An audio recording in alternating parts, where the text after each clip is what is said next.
लेकुराचे हित वाहे माऊलीचे चित्त, ऐसी कळवळ्याची जाती करीला भाविन प्रीती, पोटी भार वाही त्याचे सर्वस्व ही साही, ऐसी कळवळ्याची जाती करीला भाविन प्रीती, तुका म्हणे माझे तुम्हा संतावरी ओझे, तुका म्हणे माझे तुम्हा संतावरी ओझे, ऐसी कळवळ्याची जाती करीला भाविन प्रीती विठाला।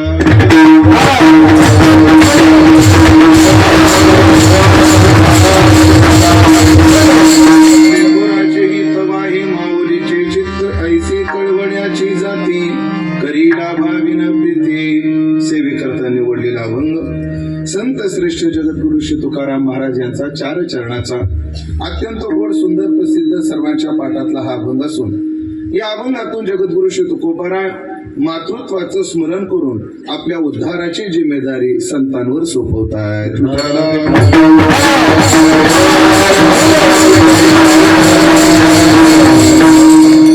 परम पावन भगवान कानिपनाथाच्या या पावन भूमीत, आदिशक्ती माता माहुटा देवीच्या पावन भूमीत, शांती ब्रह्म श्री एकनाथ महाराज यांच्या पावन भूमीत, श्री क्षेत्र आपल्या ससे आपलं निवडुंगा या गावात उपस्थित सर्व भाविक सज्जन वैष्णव गुणीजन महाराज मंडळी तथा ससे पाटील परिवार यांचे आप्तइष्ट सगळे सोयरे यांच्या सन्माननीय उपस्थितीमध्ये आज आपण चिंतनात प्रवृत्त आहोत।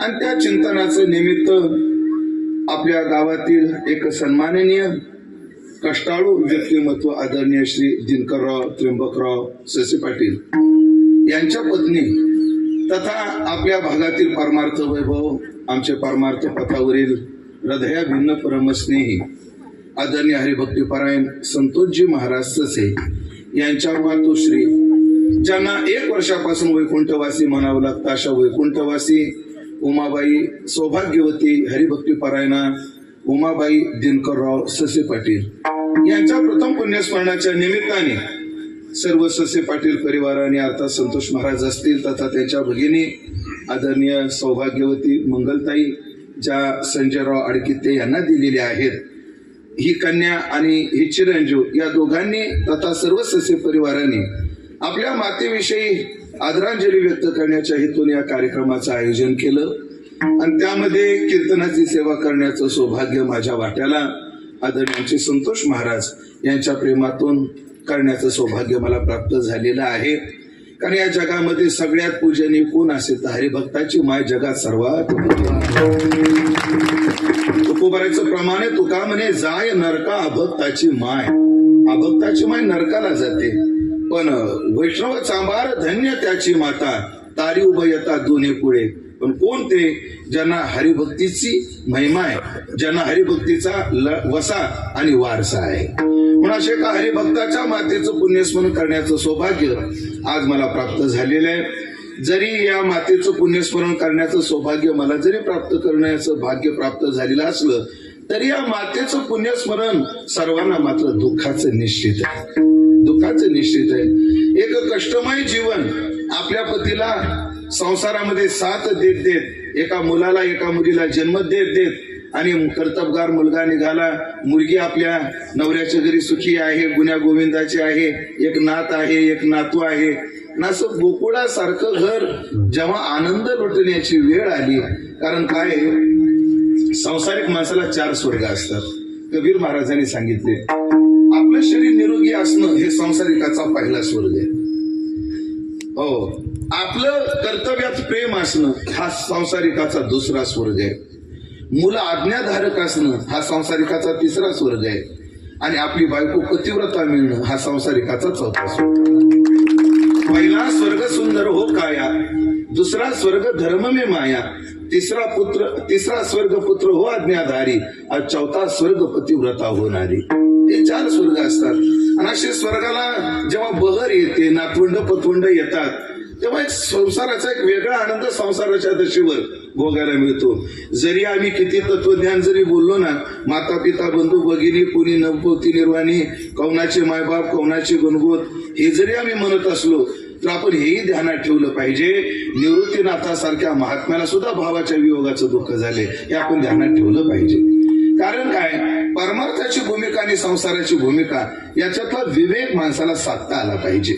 म्हणून अगदी संसाराचा खऱ्या सुखाचा आनंद ज्या काळात लुटायचा होता त्या काळात मातोश्रीला काही अल्पशा आजारानं अल्प वयातच ये लोकाची यात्रा संपवावी लागली. आणि मी मगाशीच म्हटलोय का हरिभक्ताच्या मातेचं पुण्यस्मरण करण्याचं जरी मला भाग्य असेल तर हे पुण्यस्मरण कोणालाच अपेक्षित नव्हतं, सर्वांना अनपेक्षित होतं. महाराज मृत्यूला दुःख होतं, वादच नाही, पण फरक असतो. माता मौल्यांना उदाहरण देतो. निरोपाला ऐकलं का 5-7 जण जेवायला येणारे, लवकर स्वयंपाक कर. बाई 5-7 जणांच्या तयारीत होती की 5-7 जण आता काय येणार आहेत, जेवायला येणार आहेत. बाई 5-7 जणांच्या तयारीत होती ना अचानक 10 जण आले तर बाईची धावपळ होते. बाईची काय होते, धावपळ होते. तिची धावपळ का झाली, कारण तिची तयारी नव्हती. तसंच माणसाला काही माणसं वयोवृद्ध झाले, अंथरुणावर पडून होते, आज न उद्या मरणारे, अशी माणूस मनाची काय करतं, तयारी करतं. मग त्यांच्या मरणाने दुःख तेवढं होत नाही जेवढं दुःख अकाली आलेल्या मृत्यूनं होतं. पण या सगळ्या ससे पाटील परिवार तथा त्यांच्यावर स्नेह करणारे, त्यांच्याविषयी सहानुभूती असणारे, त्यांच्याविषयी समान अनुभूती असणारे अनेक मंडळी गेल्या वर्षी या तिथीला हळहळले. आजही ती हळहळ तुमच्याही हृदयाला आहे आणि माझ्याही हृदयाला आहे. पण त्या मातेनं जगली किती याही पेक्षा, आयुष्य किती मिळालं याही पेक्षा काय असतं. ज्ञानोबाची भूमी फार गोड आहे मंडळी, काय बोललो गोड आहे. काय झाडाला फळ आले तरच अर्थ असतो, काय झाडाला फळ आले तरच अर्थ आहे. नाहीतर फार मोठा आंबा लावला आणि त्याला फळच नाही आली तर लोक सहज म्हणत आहे काय उपयोग नाही, काढा तोडून टाका. काही झाडाला फळाची अपेक्षा आहे, पण जगात तेच झाड असेल महाराज त्याला फळाची अपेक्षा नाही, त्याला पानाची अपेक्षा आहे. त्याला फळ आलं पाहिजे असं कोणालाच वाटत नाही, त्याला पानं भरपूर आली पाहिजे असं वाटतं. ज्ञानोबारांनी निरीक्षण केलं. ज्ञानोबाराय म्हणतात न फळता ही सफलता आणि जैसी का नाग लतिका. म्हणजे नागिनीचं पान, विड्याचं पान आहे ना, त्याच्या फळाची अपेक्षा कोणीच करत नाही.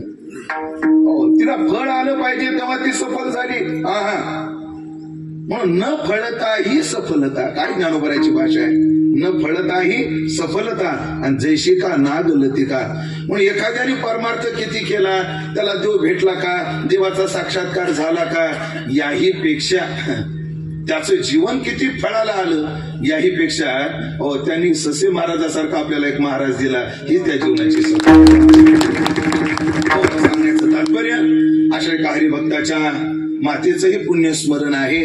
आणि या परिवाराचा वारकरी संप्रदायामध्ये काय परिचय आहे किंवा आदरणीय आमच्या संतोष महाराजांनी महाराज मंडळीत काय प्रेम निर्माण केलंय याचा परिचय आज या ठिकाणी असणाऱ्या महाराज मंडळी दिसतात. मी तर म्हणतो शेवगाव तालुका आणि पाथर्डी तालुका या दोन्ही तालुक्यातील गुणवैभव म्हणजे गायन वैभव, वादन वैभव, कीर्तन वैभव, भजन वैभव, गोसेवा वैभव सगळं रामकृष्ण हे सगळं वैभव आज एका या निवडुंगा गावामध्ये एकवटलेलं आहे. आता एकेकाचा जर नाव उल्लेख करत बसलो तर अख्खं कीर्तन त्याच्यात जाईल. एवढी महाराज मंडळी इथे आहेत. आणि जरा बोलतो एखाद्या गावाने अनेक गावची मंडळी आहेत, जरा एकदा या व्यासपीठाकडे पहा, टाळकऱ्यांकडे पहा, इथं बसलेल्या महाराज मंडळीकडे पहा. आणि एका गावाला आवाहन करतो मी, एका परिवाराला आवाहन करत नाहीये, एका गावाला आवाहन करतो, एवढी माणसं एकदा गोळा करून दाखवा. अख्ख्या गावाला आवाहन करतोय मी, एवढी मंडळी एका वेळेला एका मंडपात गोळा करून दाखवा. ऐकलं का? ही माणसं गोळा होण्याकरता माणूस पैशानं मोठा नाही पाहिजे, माणूस मनानं मोठा पाहिजे. म्हणून ती एवढी मंडळी उपस्थित आहे. आणि त्यामध्ये मला कीर्तन करण्याची सेवा संतोष महाराजांनी काय दिली मला अजून कारण कळालेलं नाही. कारण कधी कधी संयोजकाचा असा उद्देश असतो कीर्तन वजनदार झालं पाहिजे. पण संतोष महाराजाला वाटलं कीर्तन कसं होऊ द्या पण कीर्तनकारच वजनदार पाहिजे. आदरणीय संतोष महाराजांनी माझी निवड केली की कोणास ठाऊक. आणि एक काळ होता, कारण काय इथं आता अनेक महाराज मंडळी आहेत, आमचे कृष्णा महाराज आहेत, उद्धव महाराज आहेत, सोमनाथ महाराज आहेत, अनेक मंडळी आहेत की आम्ही त्या काळामध्ये आळंदीमध्ये ह्यांच्यापेक्षा मी थोडा सिनियर आहे, ह्यांच्यापेक्षा थोडा मी सिनियर आहे. हे माझ्यापेक्षा लहान पण आहे आणि माझ्यापेक्षा बारीक तर निश्चितच आहे. माझ्यापेक्षा लहान आहे, मी यांना सिनियर आहे. पण ही सगळी मंडळी आदरणीय हरिभक्तीपरायण आमचे उद्धव महाराज सबलस अर्थात त्यांचे चिरंजीव हरिभक्तीपरायण ज्ञानेश्वर माऊली सबलस यांची जी आळंदीमध्ये धर्मशाळा आहे तिथे राहायला होती, मी बाजूलाच राहिला होतो आणि त्या राहण्यामध्ये आणि तो स्नेह जुळत गेला. माऊलीचा यांचा सगळ्याचा स्नेह जुळण्याचा एक धागा आहे आणि त्या धाग्याचं नाव शिवाजी महाराज गोकारी आहे. शिवाजी महाराज गोकारी आणि त्याच्या माध्यमातून या सगळ्या मंडळीचा स्नेह निर्माण झाला आणि तो आनंदीतला स्नेह या मंडळीने अजून जपला आणि मला आमंत्रित केलं, त्याबद्दल आभार मानतो. आणि अभंगाच्या दृष्टीने निमित्ताला धरून चिंतन सेवा अगदी नियोजित वेळेमध्ये पूर्णत्वाकडे घेतो. आज पुण्यस्मरणाकरता उपस्थित आहोत. माणसाचं दोन प्रकारचं कर्तव्य असतं, एक माणूस म्हणून कर्तव्य अर्थात शब्द दुसरे वापरतो 2 मिनिटाकरता, एक समष्टी कर्तव्य आणि एक वेष्टी कर्तव्य. माणूस म्हणून वैयक्तिक कर्तव्य आणि समष्टी कर्तव्य काय, आम्ही कोण्या गावात आहोत, आम्ही कोण्या देशात आहोत, आम्ही कोणत्या काळात आहोत आणि आम्ही कोण्या नात्यामध्ये बांधलेले आहोत, असा भिन्न भिन्न कर्तव्याचा विचार आहे. भिन्न भिन्न म्हणजे तुमचा बाप म्हणून काय कर्तव्य, भारतीय म्हणून काय कर्तव्य, ग्रामस्थ म्हणून काय कर्तव्य, भावकीतला म्हणून तुमचं काय कर्तव्य, भिन्न भिन्न कर्तव्याचा विचार आहे. आपल्याकडे समष्टी कर्तव्याचा विचार शास्त्रानं 4 गोष्टी डोळ्यासमोर ठेवून केला. तुम्ही कोण्या वर्णाचे आहात, तुम्ही कोण्या आश्रमाचे आहात, तुम्ही कोण्या वयाचे आहात आणि तुम्ही कोण्या अवस्थेचे आहात. पंचदशीमध्ये विधी निषेध कोणाला आहेत या संबंधाने विचार आहे. वर्ण आश्रम वय अवस्था अभिमान यस्य विद्यते तस्य सर्व निषेधाष्ट विधया सकला अपि. विधी सुद्धा त्याला सगळ्या आहेत. कोणाला, ज्याला 4 गोष्टीचं भान आहे. जोपर्यंत आमच्या डोक्यात जाते तोपर्यंत आम्हाला कर्तव्य वर्णाश्रमानुसार. जोपर्यंत आमच्या डोक्यात आहे मी ब्रह्मचारी आहे का गृहस्थी आहे का संन्यासी आहे, मग ते आश्रम कर्तव्य आपल्या डोक्यात आहे. मी तरुण आहे का बालक आहे का वृद्ध आहे, वयाचं भान आहे, तोपर्यंत वय परत्वे आम्हाला कर्तव्याचा विचार आहे. आम्ही जागृतीत आहे का स्वप्नात आहे, मुक्त आहे का बद्ध आहे, अशा अवस्थेचा जोपर्यंत अभिमान आहे तोपर्यंत कर्तव्याचा विचार आहे. पण या 4 गोष्टीचा अभिमान सोडून जो पलीकडे जातो ना त्याला मात्र काय आहे, श्रुती माता स्पष्ट म्हणली त्रैगुण्य थांबा नैस्त्रैगुण्यो पथी विचरताम ओ विधी को निषेधा. एकदा 3 गुणाच्या पलीकडचा जो मार्ग आहे त्या पंथावर ज्याचं मार्गक्रमण चालू आहे, ज्ञानोबाराय म्हटले घटाच्या खापरिया घटभंगी फेडलिया मदाकाशा पैस्या झालेची ऐशे तैसी देहबुद्धी जाई जे आपण पियाटू होय ते तर आन काय आहे ते नवीन येणे थोर बोधलेपणे जयासी गादीही असणे पार्था तोमी म्हणे गुणातीत. तो गुणातीत पुरुष आहे आणि असा गुणाच्या पलीकडे जो गेला त्याला विधी निषेध नाहीये. पण जोपर्यंत आम्हाला वर्ण आश्रम वय आणि अवस्था आठवते तोपर्यंत आम्हाला कर्तव्याचा विचार निश्चित आहे, निश्चित आहे, निश्चित आहे. पण वर्ण परत्वे, आश्रम परत्वे, वय परत्वे, अवस्था परत्वे या कर्तव्याचा विचार शास्त्रामध्ये एवढा विस्ताराने आला, तेवढा विस्तार माझ्या आवाक्याच्या बाहेर आहे. आणि जेवढा विस्तार मी आकलन केलाय, जेवढा मी त्याच्यातलं वाचन, जेवढी माहिती आहे गीतेच्या आधारानं आपल्याला सांगायला तेवढा वेळ नाही. पण एकच वाक्य सांगतो, आज सगळ्या कर्तव्याचा विचार 2 मिनिटं बाजूला ठेवा. मुलाचं मायबापाविषयी काय कर्तव्य तेवढं आपण पाहू, कारण प्रसंग आज कसा आहे तसा आहे. म्हणून मुलानं मायबापाविषयी काय करायचं असतं. मुलागा म्हणजे नेमकं काय, पुत्र कोणाला म्हणायचं असतं, पुत्राची पुत्रता कशात आहे, पुत्राचं कर्तव्य कशात आहे. ऐकलं का, माणूस म्हणून जन्माला येणं त्या मानानं सोपं, पण आपलं मनुष्यपण सिद्ध करण्याकरता फार कष्ट आहेत आणि फार अवघड आहे. हे बोलू का, वारकरी होणं सोपं आहे पण वारकरीपणा टिकवणं अवघड आहे. वारकरी व्हायला काहीच लागत नाही महाराज. वारकरी संप्रदायाची दीक्षा एवढी सोपी दीक्षा जगाच्या पाठीवर कोण्या संप्रदायाची नाही. एखादा महाराज कीर्तन झाल्यावर बेटाव महाराज मला माळ घालायची आणि बस लवकर बुक्याचं बोट घेतलं, त्याला लावलं, घातली गळ्यात माळ, रामकृष्णारी म्हणत जा, एकादशी सोमवार धरत जा, आनंदी पंढरीची वारी करत जा, झालं. काही लागत नाही, काय लागत नाही. काय लागत नाही म्हणजे काही द्यायचं नाही असंही नाही.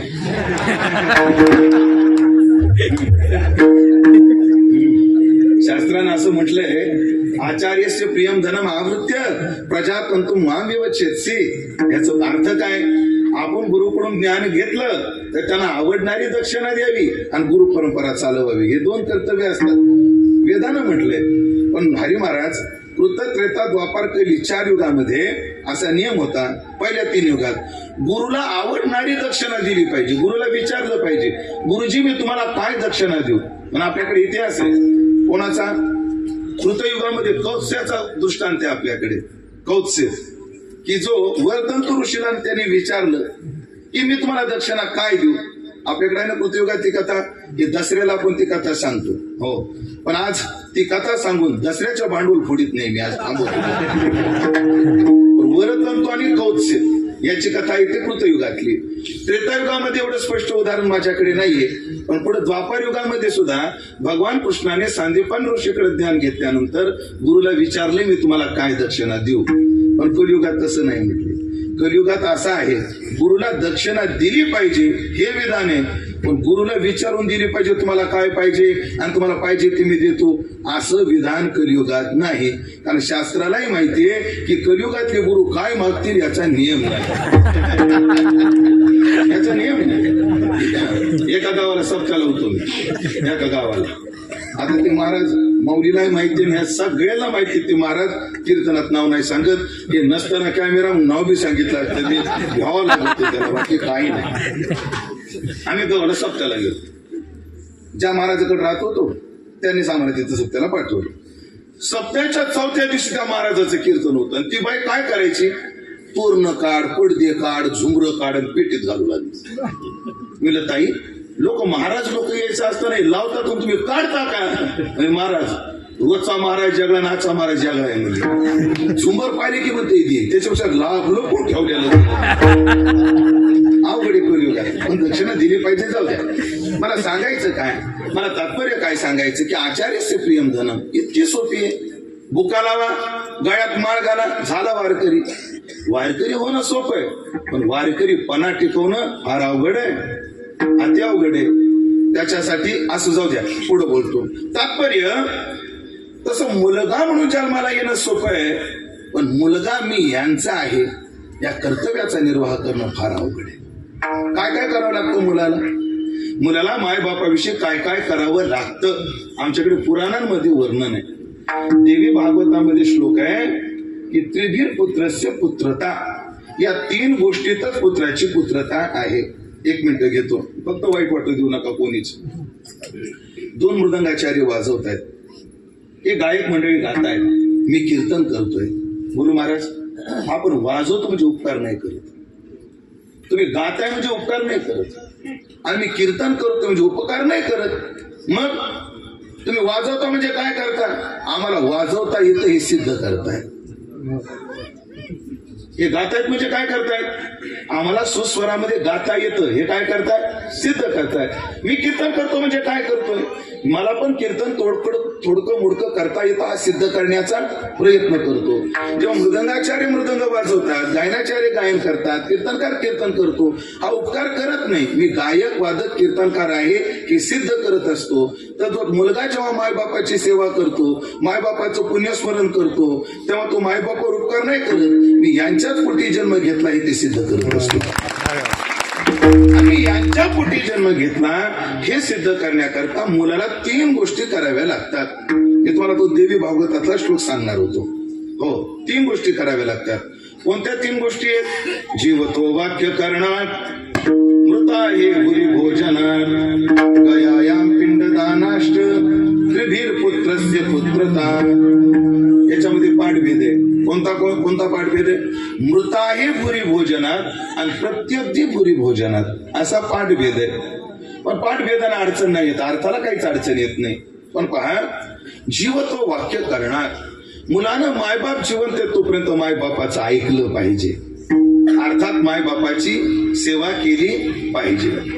त्यानंतर मायबाप ज्या दिवसाला गेले त्या दिवसाला धरून दरवर्षी अन्नदान केलं पाहिजे. प्रत्यब्दी भुरी भोजनात, प्रति अब्दी, अब्द म्हणजे वर्ष, आणि प्रति अब्दी म्हणजे दरवर्षी. किंवा दुसरा पाठभेद घेता, मृत आहे, मृत म्हणजे मेले, आहे म्हणजे दिवस, मृत आहे म्हणजे मृत जे त्या दिवसाला गेले. ज्ञानोबाची ओवी ना, माता पितर मरणे अंकित जे दिवस, त्या दिवसाला धरून दरवर्षी अन्नदान केलं पाहिजे. त्रिभीर पुत्रस्य पुत्रताना पहिली गोष्ट काय? जीवतो वाक्य करणार. मायबापाची सेवा करा. दुसरं काय करा, दरवर्षी त्यांच्या निमित्तानं घडल तेवढं अन्नदान करा. आणि तिसरी गोष्ट, गयायाम पिंडदानाष्ट, गयादी तीर्थावर पिंडदान करा. गयादी, गयादी फक्त गयेत नाही, तुम्ही ज्या तीर्थात जाल त्या तीर्थामध्ये पितरांचं स्मरण केलं पाहिजे. महाराज प्रत्येक तीर्थात कुठं ते आम्हाला ब्राह्मण भेटणार आहे, शास्त्रानं फार सुटसुटीत करून ठेवला महाराज परवा आपल्या साधू संतांनी. काय करा, कोण्याही तीर्थात गेले, पैठणला गेले, पैठणचं उदाहरण घेऊ. पैठणला चंद्रभागा नदी आहे. चुकलं का काय वापस आहे का नाही बाबा, फायदा काय करावं. कोण्याही तीर्थात गेल्यावर आधी त्या तीर्थाच्या स्नानाला जाताना विधी आहे, त्या तीर्थाच्या काठावर जाऊन दर्शन, पाय डोकं टेकून दर्शन घ्यायचं आहे. कोणाचं? त्या तीर्थाचं. आज सगळ्यात आधी त्या तीर्थाची क्षमा याचना करायची. हे तीर्थराजा, आज मला तुला पाय लावावा लागतो. असंच काय करावं, आधी नमस्कार करावा. कोणाला? तीर्थाला. मग म्हशी जशा पाण्यात जाते तसं जाऊ नये, आधी तीर्थाचं दर्शन घ्या. तीर्थात दर्शन घेतल्यानंतर, तीर्थात प्रवेश केल्यानंतर तीर्थात पाय उचलून टाकायला परवानगी. असा पाय उचलून टाकायचा नाही तीर्थामध्ये. आपण एकदा का गोदावरी मैयात प्रवेश केला तर असा घसरत पाय न्यायचा, घसरत जायचं. किती पाण्यात जायचं? नाभी एवढ्या पाण्यात जायचं. नाभी एवढ्या पाण्यात जाऊन गंगेचा उगम ज्या दिशेला आहे, मग ती पूर्व असो, पश्चिम असो, दक्षिण असो, नाही तर उत्तर असो, गंगेच्या उगमाकडे तोंड करायचं. हो, आणि मुसलवत स्नान करायचं. मुसलवत स्नान सांगितलं तीर्थात. मुसलवत म्हणजे काय? मुसळ जसं पाण्यात बुडून वर येतं तसं खाली डुबकी मारायची, वर यायची. लोक तिथं वा असे असं वाटतं मुंडकं धरावं तर वाळूतच गुतावं त्याचे. तीर्थाची मर्यादा ठेवत नाहीत महाराज. कसं स्नान करावं? मुसलवत स्नान सांगितलं. मुसळ जसं इथं केलं चालते, पण तिथं करून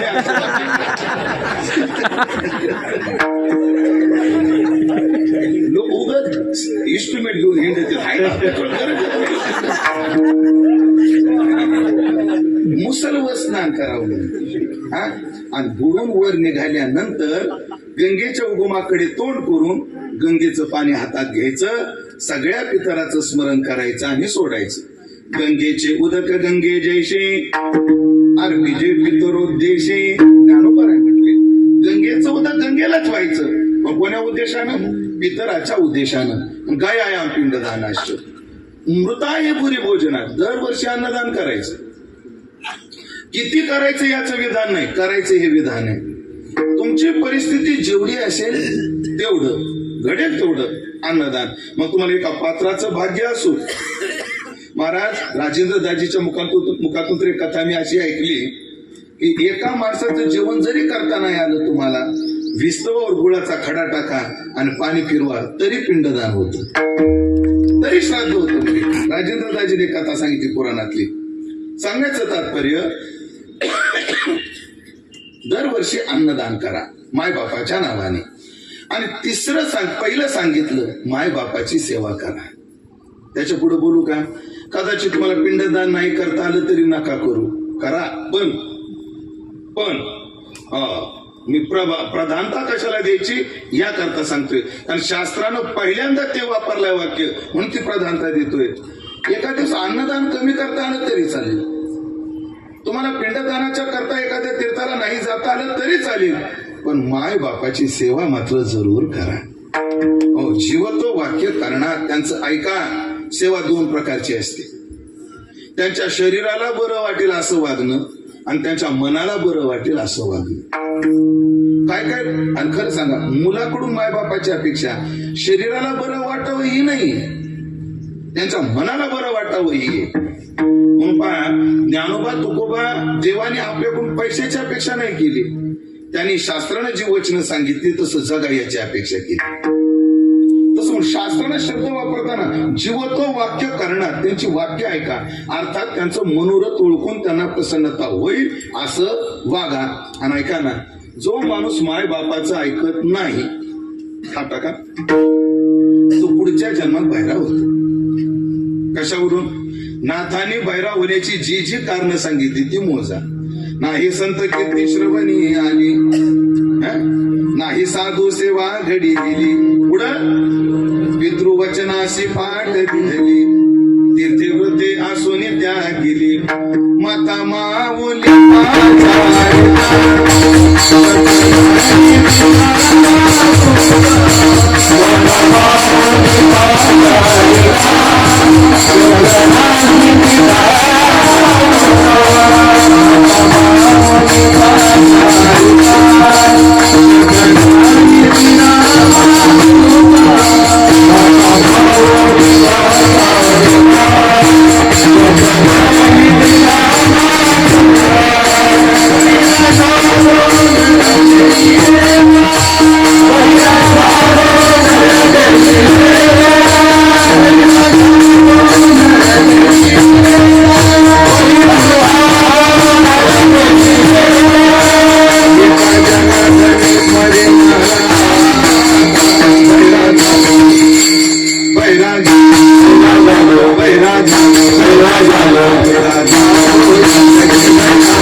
जसं ऐकायला येत नाही तसं तसा आवाज वाढवावा लागतो.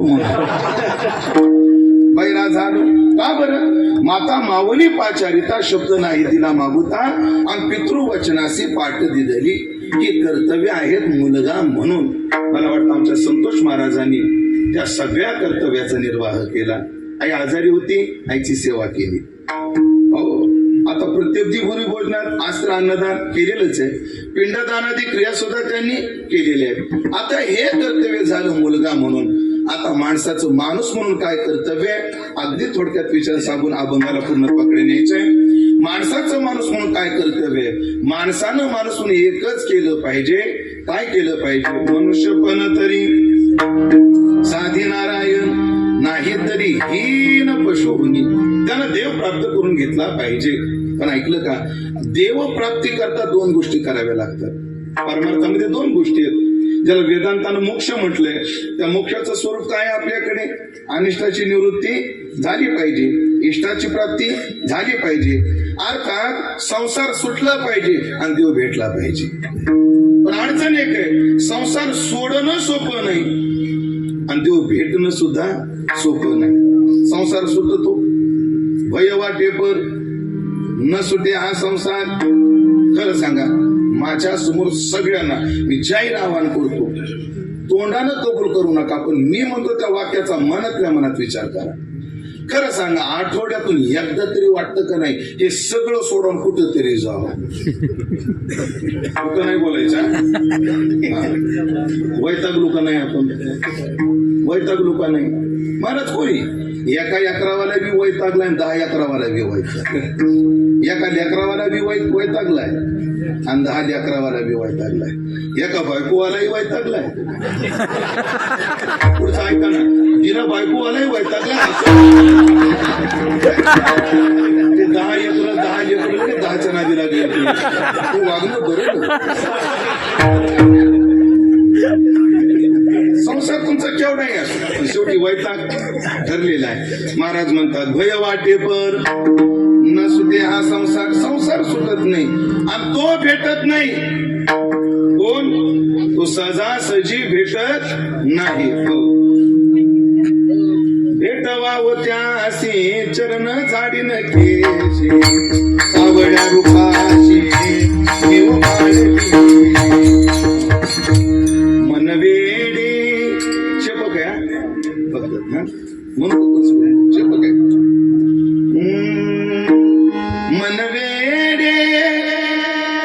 रमतची नाही मन वेडे रमतची नाही मन वेडे रमतची नाही मन वेडे रमतची नाही मज कृष्ण भेट नाही गेलं जाऊ दे दिवाळीचे सगळेच बार काय पसकन वाजत नाही मूळ स्वतः राहू मन वेडे रमतची नाही मन वेडे रमतची नाही मज कृष्ण भेट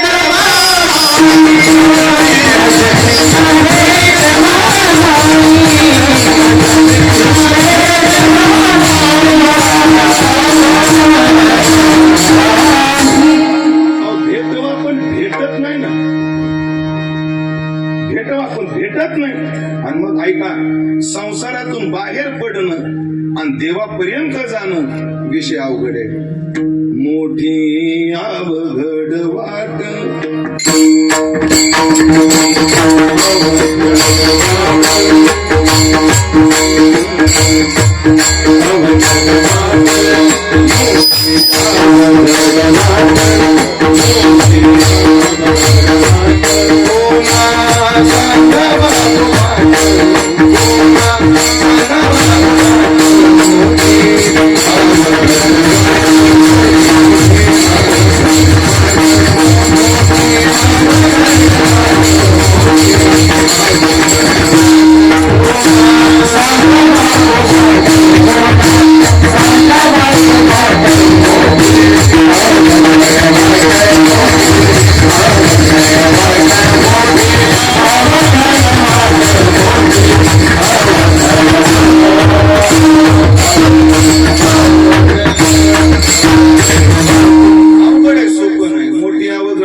दुर्गम पतस्तत्व वयो वदंती है ना अवघड वाटे कठीण वाटे भक्तिपंत बहु सोपा हे जरी प्रमाण आपल्याला माहित असलं भक्ती तो कठीण हे ध्यानात ठेवलं पाहिजे भक्तिपंत कठीण आहे लंबा पेड खजूर चढे तो चाके प्रेम रस गिरे तो चकनाचूर हे ध्यानात ठेवलं पाहिजे नारदानी फार सोपं म्हणजे सुटसुटीत करून ठेवलं रामाला नाराजी म्हणजे भक्ती सुलभ आहे वाद नाही पण अन्यासमात सवलत देऊ अन्याचा मानाला सोपी तशी ती काय आहे अवघड आहे ए बाळा तुझं नाव काय चैतन्य चैतन्य 80 किलोचं पोतं हलकं का 100 किलोचं पोतं हलकं 80 किलोचं पोतं हलकं ना उचलतो का हलकं मला बाळा आता तू आता 80 तो काय म्हणला 80 किलोचं पोतं कसं आहे म्हटलं हलकं उचलायला काय हरकत आहे हलकं आहे म्हणलं हलकं आहे 100च्या मानानं हलकं आहे तसं ते बी जडच आहे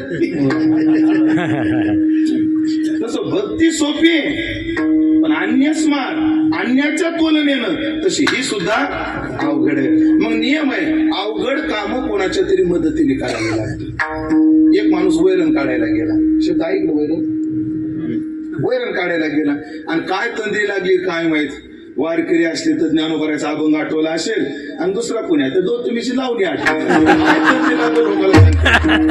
ज्याचा त्याचा स्वभाव आहे काय काढू लागला वैरण काढू लागला आणि वैरण काढता काढता 2-3 फेड्या जरा जास्तच निघाला जातवान शेतकरी आता जास्त झाले ना आपल्याला उचलत नाही पडू द्या इथं कधीच म्हणत नाही आणि जो म्हणतो तो जातवान शेतकरीच नाही मग तो काय करतो जेवढी वैरण काढली तेवढ्याचा भारा बांधतो आणि एकट्याला जर उचलत नसेल तर शेजारच्याला आवाज देतो राम बाबा टायमिंग परफेक्ट आहे पण माझ्या टायमिंगवर तुमचं टायमिंग अवलंबून हे बी जाणार आणि मग एकट्याला वज उचलत नसलं की तो दुसऱ्याला काय करतो हाक मारतो मला मदत करायला या तद्वत मंडळी परमार्थामध्ये संसार सुटणं देव भेटणं अवघड आहे आपुल्या बळे तोडी माया जळ ती जर ताकद नसेल करिता विचार तो हा दृढ संसार ब्रह्मादिका पार नुरंगवे सामर्थ्य स्वतःच्या ताकदीनं जर शक्य नसेल तर कोणाची तरी मदत घ्यावी लागते संसारात मदत करायला कोणी असेल, परमार्थात मात्र संसारातून बाहेर काढायला आणि देव जोडायला संतांशिवाय कोणी मदत करत नाही. दोन्हीला प्रमाण देतो तुम्हाला.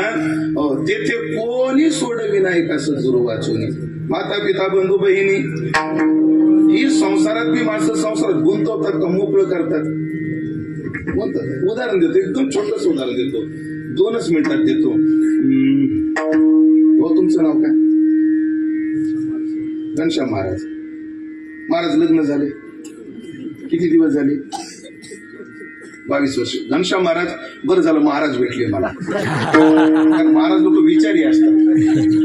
घनश्याम महाराज, खरं सांगा, लग्नाला किती माणसं होते तुमच्या अंदाजे 22 वर्षापूर्वी? का तू दिवसच आठवत नाही?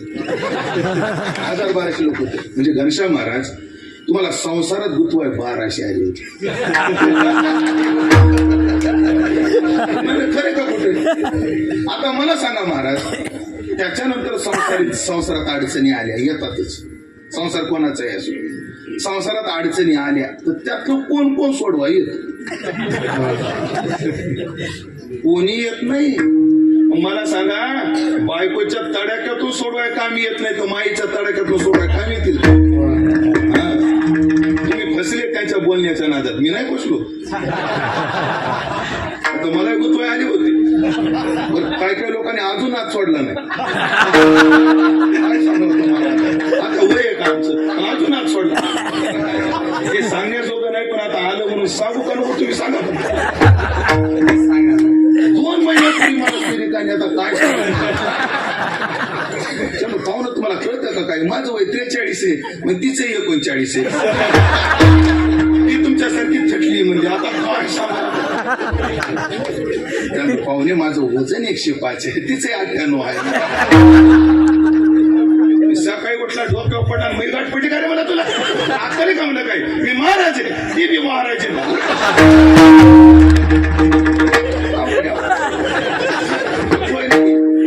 पण सोडवायला मात्र येथे कोणी सोडविना, त्याच्याशिवाय सोडवायला कोणी नाही. उभी देतो एक आणि अभंगाकडे येतो. संसार ऐसा दारू. संसार काय आहे? दारू नाही. जो भेटला हरिशिनू तोच भेटला की शिन हरतो. संसारातून बाहेर काढायला फक्त सद्गुरू आहेत. धाव धाव श्री गुरु राया. नाथांचा अभंग आहे महाराज. काढी देवोनी हात. शब्द नाही गोड येतो पुढं. बुडतसे भवन दे माझी याचा न कळे अंत. शिन मज बहु झाला श्रमलो पाहत पाहत. यातून काढी वेगी तुम्हा श्री गुरु समर्थ. धाव धाव श्री गुरु राया. काढी देवोनी हात. संसारातून काढायला तेच आणि संताविन प्राप्ती नाही. हरिप्राप्तीशी उपाय त्यांच्याशिवाय पर्याय नाही. हे तुकोबारायांनी जाणलं, समजून घेतलं आणि मग एक आहे आपल्या उद्धाराचं ओझ कोणावर टाकावं. असे दुःख कोण हरिलं माझे, कोणा भार घालू आपुले ओझे.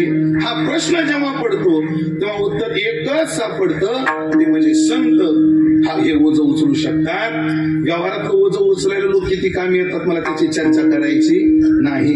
पण परमार्थातलं ओझ उद्धाराची जिम्मेदारी फक्त संत घेऊ शकतात. जगद्गुरु तुकोबार आहे. आपल्या उद्धाराचं ओझ संतांवर टाकतात आणि भाषा काय वापरतात? अभंगाचं शेवटचं चरण. कमने माझे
संसाराचं ओझं संतांवर नाही, देवावर नाही. काय वचन आहे तुकोबारायचं?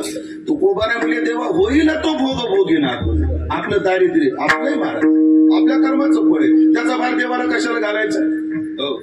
मला वाटतं आपल्या दारिद्र्याचं, आपल्या कर्माचं ओझं मायांबावर आणि कानिपनाथा घालायला दर आमुष्याला लोक येतात. पण संत वाचन तसं कानिपनाथाची सेवा करायची, मायांबाची सेवा करायची, आजी जगदंबेची सेवा करायची. पण प्रमाण ऐका महाराज काय गोड आहे, होईल तो भोग भोगी ना आपुला, न घाली विठ्ठला भारत. मला कधी कधी कसं वाटतं, एखादा जवळचे पाहुणे असतात, महाराज घटना पाहिजे एकच मिनिटात सांगतो. त्या आठपाडी भागात आहे, बहीण अत्यंत गरीब आणि भाऊ अत्यंत श्रीमंत. मुंबईमध्ये तो मोठा क्लास ऑफिसर आणि बहीण मात्र पत्र्याच्या घरात.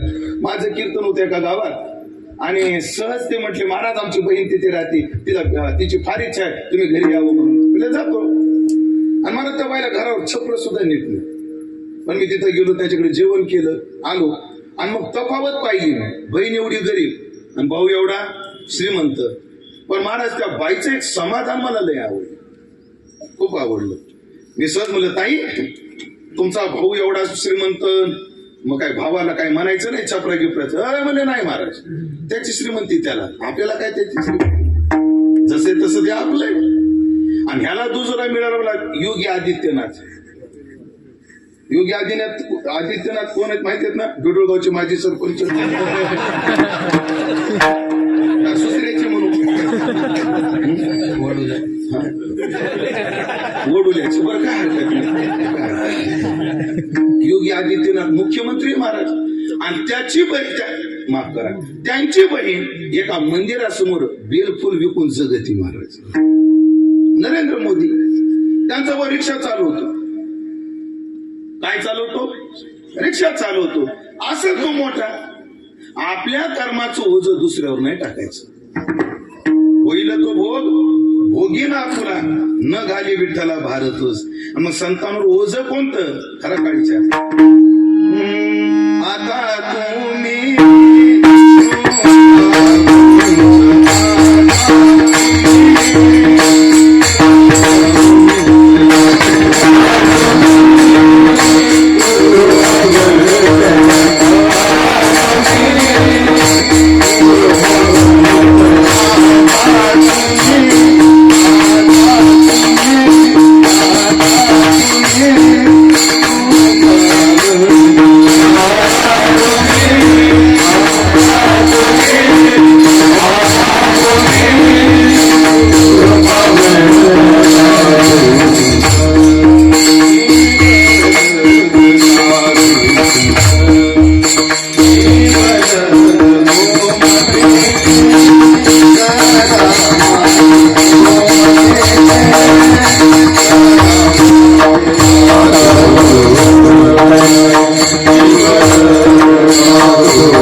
शरणागती. शिष्यस्ते हम, मी तुझा भक्तही ही भाषा नाहीये.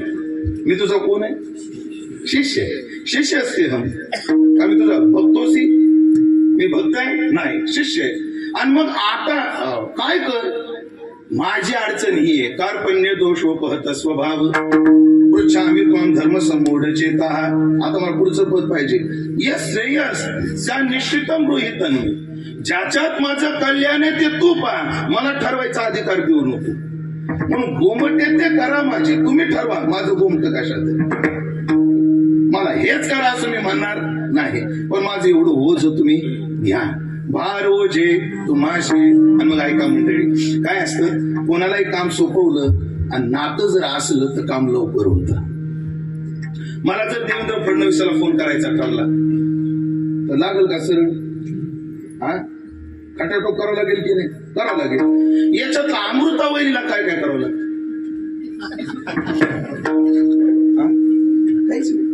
ते डायरेक्ट फोन लावते, अरे देवेंद्र कुठे आहेस तू? अगं काय नाही, पाथर्डीच्या सभेला आलोय, निघालोय आता मुंबईला. कशामुळे झालं? नात्यामुळे. मला सांगा, आदित्य ठाकरेला उद्धव ठाकरेची भेट घ्यायला काय करावं लागतं? काय? सुप्रिया सुळेला शरद पवार साहेबांची भेट घ्यायला काय करावं लागतं? पार्थ पवारला अजित पवारची भेट घ्यायला काय करावं लागतं? श्रीकांत शिंदेला एकनाथ शिंदेची भेट घ्यायला काय करावं लागतं? सगळ्याची नावं घेतली बरं, पुन्हा मतान कोण्या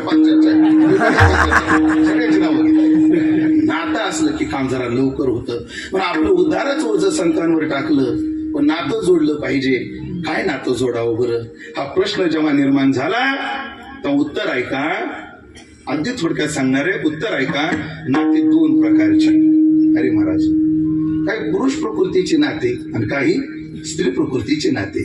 चुलता, काका, मामा, भाचा, पुतण्या हे पुरुष प्रकृतीचे नाते. चुलती, मामी, काकी, बहीण, आत्या हे स्त्री प्रकृतीचे नाते. पण ऐका, पुरुष प्रकृतीपेक्षा स्त्रीची नाते नाजूक आहेत. पुरुषांपेक्षा नातं सांभाळण्यामध्ये स्त्रीचा हात खंडा आहे. हो, पण पुरुषांपेक्षा स्त्रीचं नातं नाजूक. मग स्त्रीचं नातं जोडू काहीतरी. कोणाशी? संतांशी. पण त्या स्त्रियांच्या नात्यात सुद्धा अनेक नाते जरी असले तर 3 नाते अजून नाजूक आहेत. कोणते? आई, बाई आणि ताई. बायकोचं नातं, बहिणीचं नातं आणि आईचं नातं. सगळ्या नात्यामध्ये स्त्रियाचे नातं नाजूक. ही माता मौल्याला लवकर कळते. 3 प्रकारच्या चाळणी असतात. धान्याची चाळणी, त्याच्यापेक्षा बारीक पिठाची चाळणी आणि त्याच्यापेक्षा बारीक सोजीची चाळणी. धान्याच्या चाळणीत जगातली सगळी नाती टाकली ना, सगळे गोळून जातात, फक्त बायाची नाती राहतात. मग बायाची नाती पिठाच्या चाळणीत टाकली ना, 3च नाती शिल्लक राहतात, आई, बाई, ताई. बाकीची नाती गळून जातात. पण जेव्हा सोजीच्या चाळणीनं 3 नाती चाळली तर एकच नातं शिल्लक राहतं, ते म्हणजे आईच. मग पहा तुम्ही संत, मी फार मोठा अभ्यासक विद्वान आहे असा माझा दावा नाही, पण जेवढं संत वाङ्मयाचं मी अवलोकन केलं, राम महाराज, सोमनाथ महाराज, हरी महाराज, योगेश महाराज, ज्ञानेश्वर महाराज, लक्ष देऊन माझं एवढं वाक्य तुम्ही सगळ्या महाराज मंडळीने ऐकावं अशी माझी विनंती आहे. आणि माझं जर चुकलं तर माझी दुरुस्ती सुद्धा करावी ही माझी विनंती आहे. बघा तुम्ही, सगळ्या संतांना जेव्हा देवाचं आणि संतांचं प्रेम समजावून सांगायचं असतं ना, तेव्हा एकही संतांना बायकोचा दृष्टांत सापडला नाही. दृष्टांत फक्त कोणाचा सापडला? आईचा सापडला. मग जगात सगळ्यात महत्वाचं प्रेम जर देवा संतांचं असेल, त्याच्या खालोखाल देवाचं असेल, तर परमार्थानंतर संसारातलं सगळ्यात उंच प्रेम ते फक्त कोणाचे? आईचे. हो, आईचं प्रेम आहे. म्हणून या सगळ्या नात्यामध्ये नाजूक नातं कोणतं आहे? आईचं नातं आहे. म्हणून तो कुमाराला वाटू लागलं की आपण नातं जोडावं. कोणाचं? आईचं नातं जोडावं. जोडलं सुद्धा महाराज सगळ्या संतांनी. हो, ज्ञानाबाई माझी अनाथाची माय,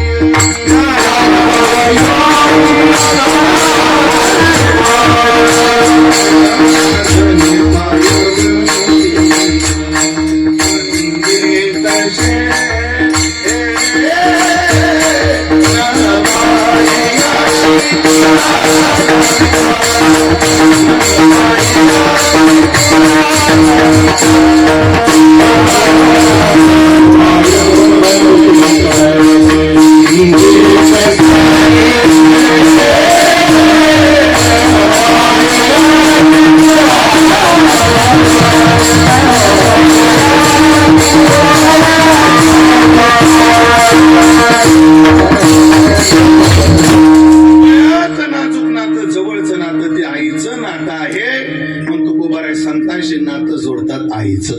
कोणतं?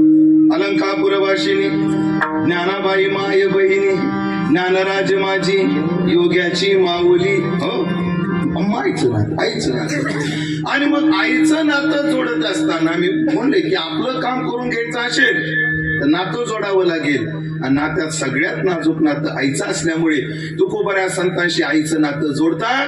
पण नातं जोडताना आधी आईची 5 लक्षणं सांगतात मग नातं जोडतात. आईच्या काय नात्याचं सुद्धा कधी कधी काय करून द्यावं लागतं, भान करून द्यावं लागतं. बाई म्हणते अरे तुला 9 महिने 9 दिवस पोटात वागवलं रे, असं वागू नकोस. नात्याचं काय करून द्यावं लागतं, भान. अरे मारू नको, बहीण आहे ना ती, बहिणीसोबत असं कोणी वागतं का. नात्याचं सुद्धा काय करून द्यावं लागतं, स्मरण. कारण जग एवढं कृतज्ञ झालं, कलियुगात एवढं वाईट झालं, लोकाला नात्याचं स्मरण राहिलं नाही. महाराज लई दिवस नाही झाले, कलियुगामध्ये 12व्या शतकात ज्ञानोबारायची भाषा पहा आणि आता 21व्या शतकातली आपली अनुभूती पहा. माझी वयाची मर्यादा आहे, माझ्या आश्रमाची मर्यादा आहे म्हणून विस्तार करणार नाही. पण 12व्या शतकात ज्ञानोबाराय म्हटले आत्मजेच्या विषयी आणि जीव जैसा निरागिलाशी. कितव्या शतकातलं लिखाण आहे, 12व्या शतकातलं. अवघ्या 700 वर्षापूर्वी महाराष्ट्र असा होता की आत्मजेच्या विषयी आणि जीव जैसा निरागिलाशी. जसं बापाला मुलीविषयी काम निर्माण होत नाही, आता कलियुग कुठे गेली. नात्याचं काय करून द्यावं लागतं, माणसाला स्मरण करून द्यावं लागतं. ठीक आहे, संतांना स्मरण करून देण्याची गरज नाही, कधी कधी गरज नसते, पण भावना गप्प बसत नाही. न बोलवे परी बोलवे श्रद्धा. ज्ञानोबाला काय म्हटले, याच्याविषयी बोलता येत नाही, याच्याविषयी बोलू नाही, पण काय करावं, श्रद्धा काय करते, बोलावते. हो, जो गुणातीत आहे देव संतांना माहित नाही का, संत मर्यादातीत आहे संतांना माहित नाही का. तरी सुद्धा पंढरी मामी ज्याचे दास त्याचा पंढरी येवास असं एक दिवशी वर्णन का करतात. गुणाच्या पलीकडचा परमात्मा गुण लावण्याची खाणी का म्हणतात, गरज नाही, पण अंतकरणातली भावना. महाराजांचं प्रमाण लय गोड आहे, तेवढं म्हणून अभंगात प्रवेश करू आणि लवकर 5-10 मिनिटात सर्व विचार तुम्हाला सांगण्याचा प्रयत्न दास करणार आहे. ऐका. जेथे वेदा तुझा न कळेची पार आणि तेथे मी पामर काय वरून, असं तुकोबराय म्हटलं. पण परी हे वैखरी गोडावली वाचे, पण माझ्या वाणीला सवय लागली की वर्णन करावं म्हणून. संतांना आई म्हटलं की त्यांना माहितीच आहे आई म्हणजे काय असते, पण आपली वाणी शांत बसत नाही. पण तुकोबराय त्या संतांना सांगतात माझं ओझ आहे, कारण मी तुमचा मुलगा आहे, तुम्ही माझी आई आहात. मग आई कशी असते, पहिलं चरण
काय असते, आई असते.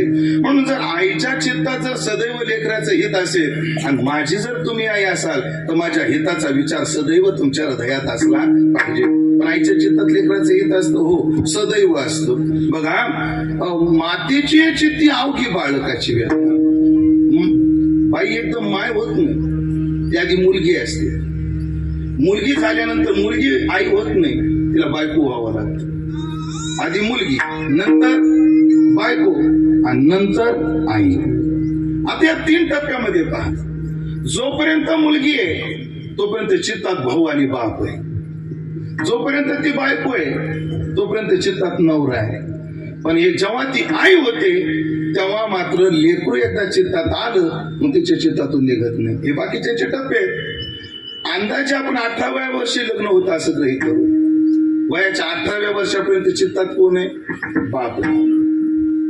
लग्न झालं, लग्न होऊन मूर होईपर्यंत जो 1-2 वर्षाचा काळ आहे, 2-3 वर्षाचा, ज्याच्या त्याच्या दैवानुसार जो काळ आहे तेवढ्याच काळात कोण आहे? नवरा आहे. पण एकदा लेकरू झालं मग तिच्या चित्तातून लेकरू निघत नाही. कुठपर्यंत निघत नाही?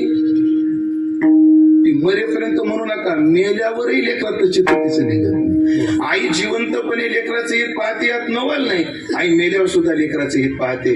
तुम्हाला इतिहासातलं, वर्तमानातलं आणि माझं असे 3 उदाहरणं देतो 2-2 मिनिटात. आज इतिहासातलं उदाहरण देतो. जिजाऊ आईसाहेब शेवटच्या स्थितीला आल्या.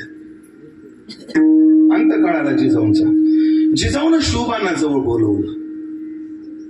शुभाचा हात आपल्या हातामध्ये घेतला. शुभा, आम्ही निघालो. थांबा ना, आता स्त्रीचं राज्य आहे, धर्मराज्य आहे, स्वराज्य आलंय. आता रायगडासारखी आपली राजधानी तयार झाली आहे. हे सुख भोगायला, आनंद भोगायला थांबा नाही राजे. होती गात्री बेंबळी, आता दिवस आस्त मानकाळी, जावं लागणार आहे. पण राजे, आयुष्यभर आम्ही म्हणेल ते तुम्ही ऐकलं. आता आम्हाला मरताना तुमच्याकडून 2 वचनं पाहिजे. जिजाऊने किती वचनं मागितली? 2. कोणाकडून? शुभाराजेकडून 2 वचनं मागितली. काय वचन आहेत बघा बरं. माय बघा, माय कशी कन्वर्ट होते. कारण सईबाई संभाजीराजाला जन्म देऊन गेल्या आणि ते निमायचे लेकरू. कोण? राजे संभाजी. सोयराबाई आहेत पण त्यांचं सूत्र नाही. पुतळाबाई आहेत पण स्वभावाच्या हळव्या आहेत. म्हणून शिवाजी महाराजांचा हातात हात जिजाऊन घेतला. 2 वचनं मागितली. मला पहिलं आलं प्रमाण म्हणून सांगायचे, पण दुसरं वचन महत्वाचं आहे. पहिलं वचन मागितलं, राजे आम्हाला जर काही द्यायचं असेल तर एवढं द्या, बाळ शंभूराजाची काळजी घ्या. पहिलं वचन मागितलं.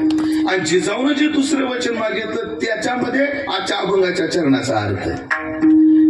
जिजाऊ शुभाला म्हणतात, शुभा आम्हाला दुसरं वचन असं द्या, आम्ही मेल्यानंतर तुम्ही जीवावर बेतणाऱ्या मोहिमा आखणार नाही असं वचन द्या. प्रतापगडाच्या पायथ्याला जाऊन अफजल खान फाडणं जीवावर बेतणारी मोहीम. लाल किल्ल्यात जाऊन शाहिस्त्याची बोट तोडणं ही जीवावर बेतणारी मोहीम आहे. विशाळगडाचा पणा सिद्धीज्वारचा पणा तोडून पन्हाळ्यावर जाणं ही जीवावर बेतणारी मोहीम आहे. औरंगजेबाच्या कडक अशा पाऱ्यातून आग्र्यातून पळून येणं ही जीवावर बेतणारी मोहीम आहे. राजे आम्हाला एकच वचन द्या, आम्ही मेल्यानंतर तुम्ही जीवावर बेतणाऱ्या मोहिमा आखणार नाही असं वचन द्या. शुभा म्हणली, आमचा विश्वास नाही हो साहेब तुम्हाला, एवढ्या मोहिमा फत्ते करू नाही. जिजाऊचं वाक्य लय गोड आहे. जिजाऊ म्हणे, नाही राजे आम्हाला काळजी एवढ्याची वाटते कारण जेव्हा जेव्हा जीवावर बेतणाऱ्या मोहिमा तुम्ही आखायचे आणि जेव्हा तुम्ही मोहिमेवर जायचे तेव्हा आधी शक्तीला साकडं घालून प्रार्थना करायला आम्ही होतो. आमच्या नंतर प्रार्थना करणार होतो. आणि सगळंच काही युक्तीच्या शक्तीच्या बळानं होत नाही राजे. त्याच्याकरता प्रेरणेचंही बळ पाहिजे असते आणि तो तुमचा स्रोत आटतोय ध्यानात ठेवा. म्हणजे आई जन्मेपर्यंत नाही, मेल्यावर सुद्धा कोणाचं हित पाहते? लेकराचं हित पाहते. आता वर्तमानातलं उदाहरण सांगतो महाराज. वर्तमानातलं माझ्या जीवनात आलेला अनुभव आहे. दादरला कीर्तन करत होतं. हा प्रसंग मी जवळजवळ विकास महाराज 1000 वेळा सांगतोय कीर्तनात. आता जवळजवळ वर्ष श्राद्धाच्या कीर्तनात हा प्रसंग मी सांगतोच. पण काय तो प्रसंगच असा आहे, वर्तमानातला आहे आणि एवढा जिवंत आहे, हृदयाला हेलकावा देऊन जातो. मुंबईला कीर्तन होतं स्प्रिंग मिलला, फार जुनी गोष्ट आहे. आणि कीर्तनामध्ये एक बाई 22 ते 25 वर्षाचा मतिमंद पोरगा घेऊन आली. त्याला नीट चालता येत नाही, नीट बोलता येत नाही, तोंडातून लाळ गळायची. कीर्तन होईपर्यंत त्या पोराने विक्षेप केला पण मी दुर्लक्ष केलं. कीर्तन झाल्यावर ते मतिमंद पोरग घेऊन ती बाई माझ्याजवळ आली. त्या पोराची मान पकडली, माझ्या पायावर डोकं ठेवलं. महाराज माझ्या येड्या बागड्याला आशीर्वाद द्या. माझ्या येड्या बागड्याला आशीर्वाद द्या. म्हणलं ताई आता या पोरांना मी काय आशीर्वाद देऊ? हरी महाराज त्या बाईनं मागितलेला आशीर्वाद असा आहे. ती म्हणजे महाराज हे नीट होईल अशी अपेक्षा नाही महाराज मला. मग मी आशीर्वाद काय देऊ याला? काय नाही मला जे कसं आशीर्वाद द्यावं, मी जिवंत आहे तोपर्यंत हे मेलं पाहिजे एवढाच आशीर्वाद द्या. माझ्या जीवात जीव आहे तोपर्यंत पोरगं काय झालं पाहिजे? मेलं पाहिजे. माझ्या डोळ्यात असं टचकन पाणी आलं. महाराज म्हणजे काय होत आहे असा आशीर्वाद मागतात मला, मागता असा आशीर्वाद? ते म्हणजे तसं नाही हो महाराज, माझ्या मागे याचं करणार कोणी नाही म्हणून याला आशीर्वाद द्या. म्हणजे मेल्यावर सुद्धा कोणाचं हित असतं आईच्या डोक्यात?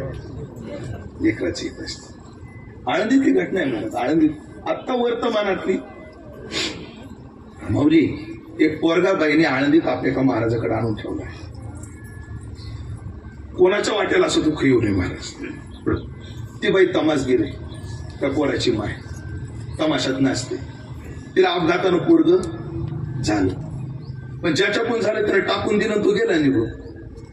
ते लेकरू आता 7वी 8वीला गेले महाराज. 7वी 8वीला ते पोरग गेले आणि त्या बाईनं त्याला आळंदीमध्ये एका महाराजाकडे आणून ठेवलंय. त्या बाईला नाचल्याशिवाय काय नाही, पर्याय नाही. पण मी म्हणून कोणाच्या वाट्याला असं दुःख येऊ नये. तिच्या छातीला होल पडलंय महाराज, तिलाही नाचता येत नाही. आता तिला या पोराशिवाय कोणी नाही आणि या पोराला हिच्याशिवाय कोणी नाही. आणि तिच्या हृदयाला काय पडलंय? होल पडलंय. ती रोज सप्लिमेंट खाऊन गोळ्या खाऊन नाचते आणि थोडेफार पैसे जमा झाले की आळंदीला येते महाराज. आणि इंद्रायणच्या घाटावर बसवून त्या महाराजाला फोन लावते, महाराज माझ्या लेकराला घेऊन या.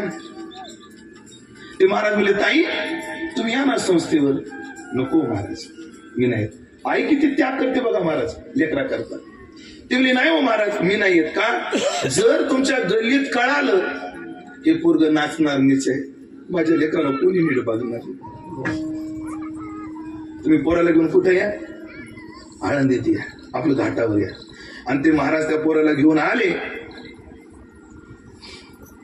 हातातले पैसे त्या महाराजाच्या हातात देते. पाकिटातले पैसे आधी निघायच्या आधी डोळ्यातलं पाणी गळ्यापर्यंत तिच्या हातातला पैसा त्या महाराजाच्या हातात देते. आणि त्या महाराजाला म्हणते, महाराज माझ्या लेकराला वाजवता नाही आलं तरी चालेल, गाता नाही आलं तरी चालेल, फक्त माझ्या माग माझ्या लेकराला जगता आलं पाहिजे. ही माय माझ्या लेकराला नाही मला शिकवायचं, फक्त माझ्या माग काय करता आलं पाहिजे, याला जगता आलं पाहिजे. म्हणजे माय मेल्यावर सुद्धा कोणाचं हित पाहते? लेकराचं हित पाहते. आता मी माझा अनुभव सांगतो. माझी माय हरी महाराजाला, योगेश महाराजाला, माऊलीला, विकास महाराजाला माझी आई चांगली माहिती.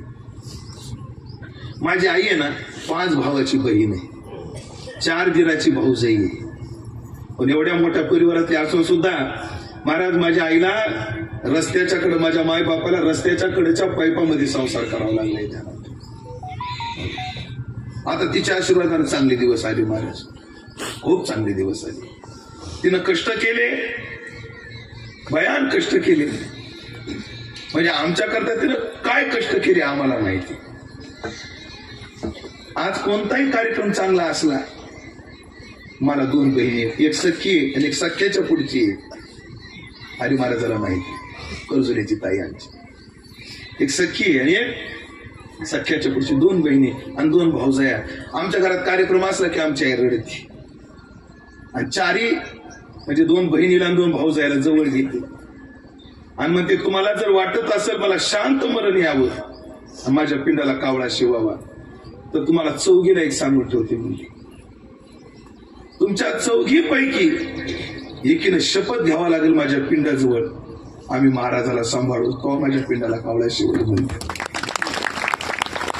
भावना लई भाबडी व्हायची. आपल्याला सांभाळणारा देव आहे, आपल्याला समजणारा समाज आहे, सगळं आहे, पण माहिती माय असते. पण सदैव लेकराचं हित जिच्या चित्तात आहे ती आई असते. पण काही लोक हित आहे, मला तुमच्याविषयी प्रेम आहे, हे नाटकं करतात महाराज. व्यवहारात माणसं काय करतात? प्रेमाचं नाटक करतात. माझ्या बोलण्याचं वाईट वाटू देऊ नका. हो, इथं संतोषसाठी किती आले आणि व्यवहार आहे, भेट द्यावा लागेल म्हणून किती आले. व्यवहार आहे, संतू आपल्याकडे येतो, आपण गेलं पाहिजे संतूकडे. हा व्यवहार आहे. खास त्या लेकरा करता कोण कोण आले, ज्याच्या त्याच्या हृदयाचा विषय. मी म्हणत नाही सगळेच तसे आले. प्रेम करणारी म्हणजे उगाच एवढा समाज जमत नाही महाराज. एवढ्या लेकराने एवढा समाज गोळा करणं कोणचा खेळ नाही. ऐका ऐका, नाटकं करतात तो प्रेमाचं, पण आई प्रेमाचं नाटक नाही. आईची कळवळ्याची जाती, तो तिचा स्वभाव आहे. नाटक का अडचणीत आलं की माणसाचं प्रेम कमी होतं. पुरुषाचं सौंदर्य कमी झालं की त्या धनाची झाली तुटी, असली वसवसनी लागी पाठी. पण आई कोण्याच परिस्थितीत सोडत नाही. महाराज मी माझ्या घरचं सांगतो. माझी आजी माझ्या मामाला पॅरेलिसचा अटॅक आला. लुळा झाला मामा एका अंगाने, तारुण्यात झाला. माझ्या आजीचं वय 90च्या जवळ होतं संतोष महाराज. तेव्हा 90च्या जवळ. तिला डोळ्यानं दिसत नव्हतं, हातापायात टाकत. आजी पाहिली तुम्ही? पाहिली. पण महाराज तिला जर म्हटलं ना तू आळंदीला राहा, माझ्याकडे ये, चल पंढरपूरच्या वारीला ये, तेवढ्या वयामध्ये कदाचित आमच्या मामीच्या मागं उद्योग आहे, तिला लक्ष द्यायला वेळ नाही. पण आमची आजी काय करायची माहिती का? नको रे बाबा, पंढरपूरला आल्यावर याचं कसं होईल. महाराज मरेपर्यंत माझ्या लंगड्या मामाची सेवा तिनं केली. आणि मरायच्या दिवशी माझ्या मामाच्या अंगावरचे 2 बादल्या कपडे धुतले. कपडे वाळवायला गच्चीवर गेली, पाय निष्ठून दगडावर पडली, मेली. माझ्या मला माय सांगायची, व्यवहारातली माणसं नात्याला विसरतात, पण तिचा स्वभाव असल्यामुळे कोणाच प्रसंगात लेकराला विसरत. आईशी कळवळ्याची जाती, करीला अभावी न प्रीती. माय काहीच अपेक्षा करत नाही. मी जातीवाचे बोलत नाही. कृपा करून माझ्या बोलण्याला जातीचं वळण देऊ नका पोलीस. हे मराठा समाजाचं एक काळ असा होता, या समाजानं टाकलेले कपडे खालचा समाज घालत होता. चला भारत स्वतंत्र आहे, संपन्न आहे, संविधानावर जगणार आहे. आज सगळ्याला चांगले दिवस आले. उपकार आहेत आपल्या जुन्या राजकीय नेत्यांची, वाद नाही. पण वरच्या समाजाचे कपडे टाकले की खालच्या समाजानं घालावे. माझी आई मुस्लिम समाजाच्या बाहेर टाकून दिलेल्या साड्या जोडीत होती, नांग चाकत होती. या महाराजाची माय, त्या महाराजाची माय. लोकांनी मुसलमानाच्या बाहेर टाकून दिलेल्या साड्या धांड म्हणायच्या जुन्या बाया, त्या ती मधातून शिवायची आणि घालायची.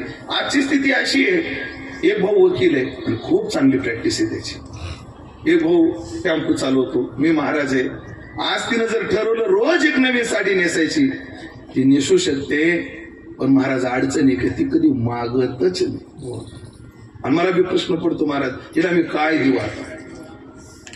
मी तिला 15 तोळ्याचा दागिना देऊ शकतो. आज सोनं जरी 1.5च्या जवळ गेलं तर कष्ट करून मी काय करू शकतो?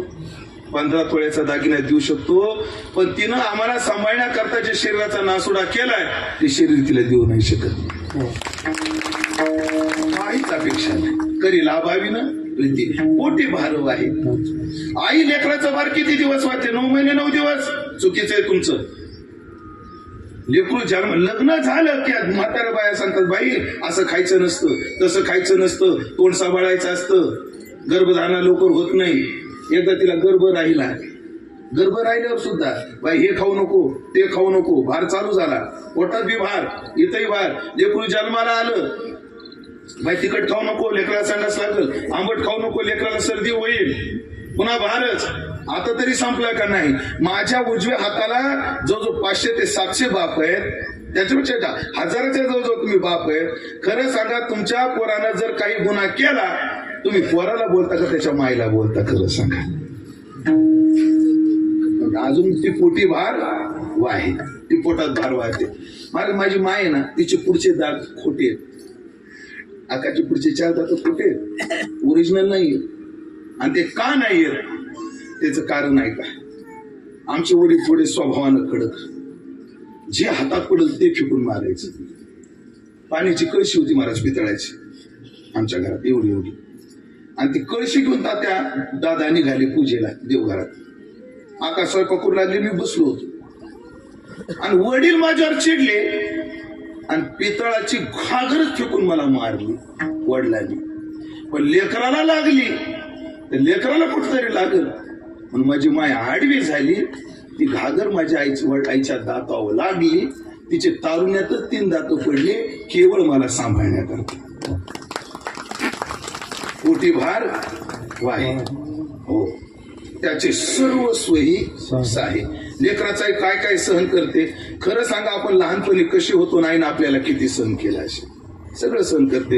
एकच उदाहरण, कीर्तन संपलंय माझं नाशिकला. बरं, एकही उदाहरण मी वाचलेलं सांगत नाही, सहसा माझी पद्धती आहे.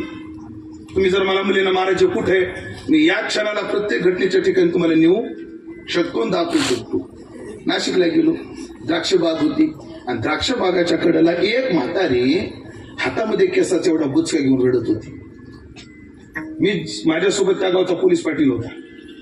तुम्हाला नाणे काय झालं? म्हातारी म्हणजे काय सांगू दाद्या, मला भाऊनं मारलं रे. किती मूर्ख माणसं या जगात. म्हातारे मायचे केस मारणारे आहेत पुरे या जगात. निष्ठुरांचा हातच कसा उडतो कोण असतो, एवढे केस उपटले. तो पोलीस पाटील होता. तुम्हाला नाणे फक्त संध्याकाळी आणि एक शब्दाला तक्रार कर, बघतोच त्याच्याकडे. आतापर्यंत नाणे बोलू लागली, पण तिच्यातली आई जागी झाली. आई म्हणली, तुला कळालं तर कळालं, कोणाला सांगू नको, तोडील नाही तर ठेवील. माय तो अजून आईने काय सहन करायचं. गुरु रे पांडुरंग महाराज घुले, त्यांचा नातू लहान होता आणि त्यांची सुनबाई लेकराला जीव घालता घालता आडवं पडली आणि झोपली. झोप लागली, लेकराला खाऊ घालता घालता मला त्या लेकरानं संडास केली. ती संडास घरात पांगवली आणि ते संडास घ्यायचं मायच्या तोंडाला लावायचं. कोण? ते लहान लेकरं. कशाचा वास आला, गार काय लागून ती जागी झाली. पाहती तर सगळं तोंड भरलंय, घर भरले, लेकरू भरले. पण माय ना ती माय माय तिने आधी लेकरू धुतलं मग तोंड धुतलं, हिला माय म्हणते. त्याला म्हणतात त्याचे सर्वस्व ही साहेब. अशी माय असते आणि अशा मायचं नातं तुमचं माझं असल्यामुळे माझ्या उद्धाराचं ओझं तुम्ही घेतलं पाहिजे आणि माझा उद्धार केला पाहिजे.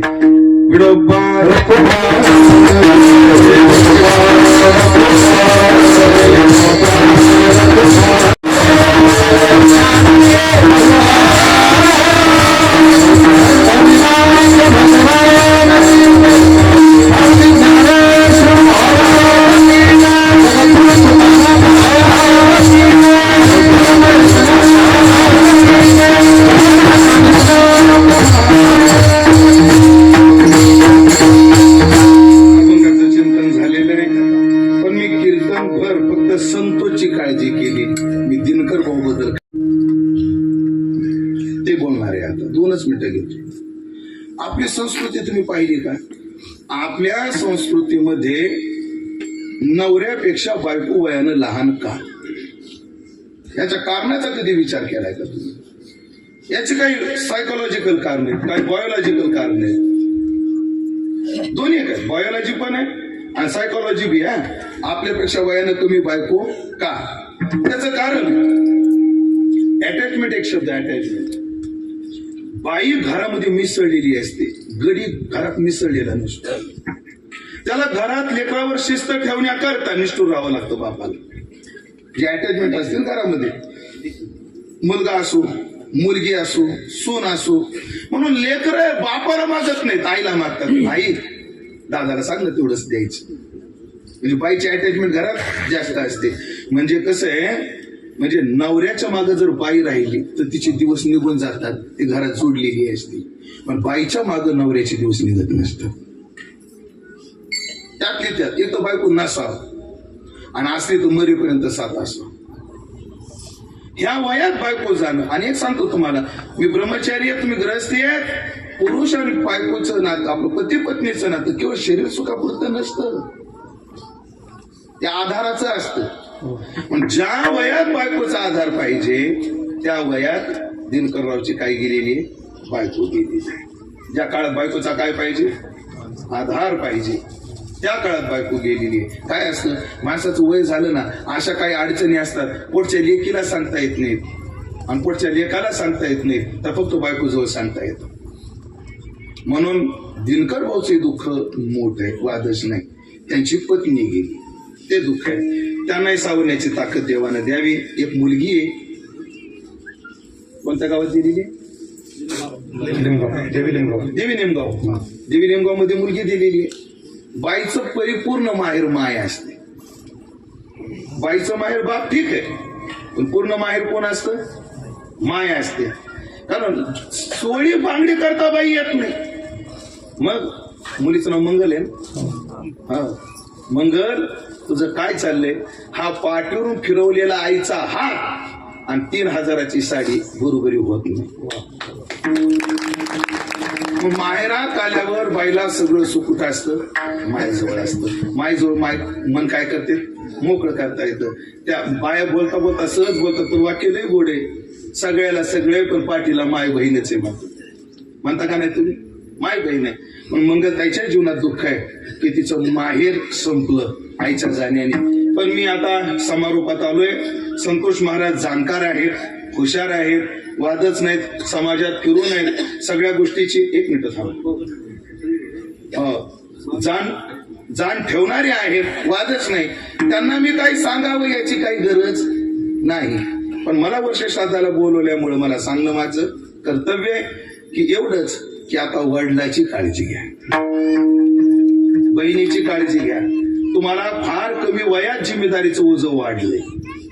बापाचं मायचं जीवन होतं ना, तोपर्यंत माणूस बिनधास्त राहतो माय बापाच्या जीवनात, त्यांच्या जीवावर. कारण घराची काळजी नसते. आता तुम्ही कार्यक्रमाला कुठेही गेले तर घराकडे लक्ष ठेवूनच आहे. दिवाळी आली की बहिणीकडे लक्ष ठेवूनच आहे, बापाकडे लक्ष ठेवूनच आहे. म्हणून आई गेल्याने संतोष महाराजाच्या जिम्मेदाऱ्या जास्त वाढल्या. म्हणून आदरणीय संतोष महाराजाची फक्त माय गेली, पण संतोष महाराजाला आता दिनकर भाऊची माय व्हायचंय आणि मंगलताईची सुद्धा माय व्हायचंय, हे ध्यानात ठेवा. म्हणून ही भूमिका नक्कीच संतोष महाराज पेलवतील, यात काही वाद नाही. म्हणून या मातेच्या स्मृतीला पावन अभिवादन करतो.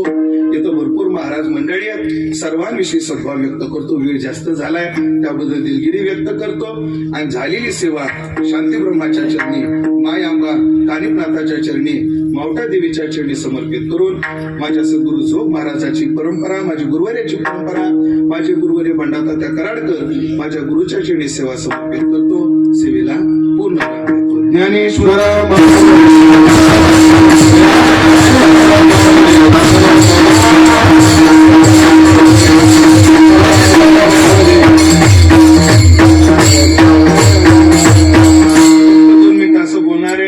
हरिभाऊ माझे गुरुबंधू आहेत म्हणून मी बोलतोय असं मुळीच नाही, पण त्यांच्या कार्याचं कौतुक केलं पाहिजे तेवढंच करे.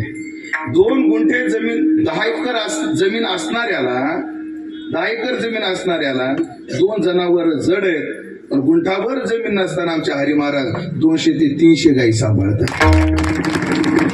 बैठकच्या तळ्याजवळ मारवाड्याची गोशाळा आणि गाळामध्ये गायी अडकल्या महाराज. जेसीपीने गायी उपसल्या आणि एकेच दिवशी 45 गाया आल्या आणि आल्याबरोबर रात्यात 2 गायी मेल्या, पण राहिलेल्या 43 गायी जीव लावून आमच्या हरी महाराजांना सांभाळल्या. माझी सगळ्यांना विनंती आहे, आपल्याला माय आणि माय नंतर गाय आहे, ध्यानात ठेवा. माय जशी तशी गाय पण आहे. मी तुम्हाला म्हणणार नाही त्यांना पैसे द्या, त्यांना जाऊन पैसे द्या, तुम्ही लगेच पैसे गोळा करा आणि त्यांच्या गोशाळेला द्या, असं चुकून सुद्धा म्हणणार नाही. पण एक नक्की म्हणेन की तुमच्याकडे जर चारा असेल गोशाळेला चारा द्या. तुमच्याकडे वेळ असेल आठवड्यातून 1 दिवस जाऊन तासभर का होईना तिथं त्याच्या गोसेवेला मदत करायला जा. मला त्यांची आई आहे, पॅरेलाइज झाल्या आईला, तरी सुद्धा वडील 80 पेक्षा जास्त आहेत.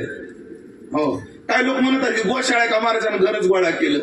अरे घर का गोळा केलं? कामाला लावलेली माणसं येतात निघून जातात, मग त्या गायची सेवा कोणी करायची? ते म्हातारा मायबाप आहेत महाराज, पण 80च्या प्लस आमच्या दादांचं वय, पण एवढ्या म्हातारपणी ते गायची काय करतात? सेवा करतात. त्यांच्या आईला पॅरेलाइज झाला तरी सुद्धा फरकटत्या हाताने सगळ्या लेकराची आणि गायची सेवा करतायत. मी म्हणत नाही तुम्ही पैसेच द्या, पण जर लक्ष द्या आणि जर चारा तुमच्याकडे असेल तर चारा द्या. तुम्हाला आणून महाराज आमच्याकडे चारा पण आम्ही आणून देऊ शकत नाही. तुम्ही आम्हाला कळवा, जेवढा शक्य असेल तेवढा आम्ही नेऊ, पण सगळ्याच नेणं शक्यही नसतं. माणूस बळ लागतं, खर्च लागतो. एवढ्या गायच्या सेवेतून वेळ काढणं शक्य नसतं. पण आपण ते लक्ष द्यावं अशी सगळ्यांना विनंती करतो. सेवेला पूर्णविराम देतो. तुका म्हणे